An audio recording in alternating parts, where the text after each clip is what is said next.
किरण शर्मा। हम मंजू शर्मा अपना चैनल पर स्वागत करै छी। नमस्ते प्रणाम। बहुत प्यारा सा बेटा विवाह गीत गाबा जा रहल छै, हम सब जरूर सुनबै, जरूर कमेंट करबै। अहाँ सब भूल जाय छै तो हम सब झूल जाय छी, अहाँ सब नहीं भूलबै तो हम सब नहीं झूलबै। लगे कि अहाँ सब भूलऽ वाला इनका छियै जे भूल जेबै। तो हम दुनू देवरानी जेठानी बहुत प्यारा से बेटा विवाह गीत गाबा जा रहल छै, अहाँ सब जरूर फुल वॉच करके सुनब और शेयर ओ कमेंट नहीं तो जरूर दुल्हा करब। सब के ब्याह के दिन लग चल छै तो मन ऊपरा चार में कखन ससुराल पहुंची। नया नया शादी होइत रहे छै तो की करथिन, मन तो रहबे करथिन कि नया ससुराल में कब जाओ।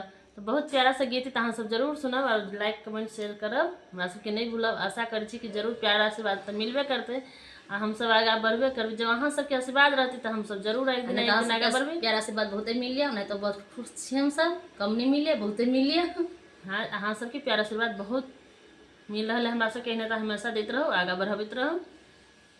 गर्मी से हाल बेहाल रही महीना की कहू, वीडियो बनबे के तो मने नहीं करते रहे हमरा सबके। गर्मी से हाल बेहाल पिया भेल, यहाँ छोड़ के किया कतार चली गेल।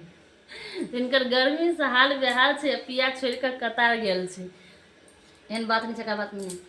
घर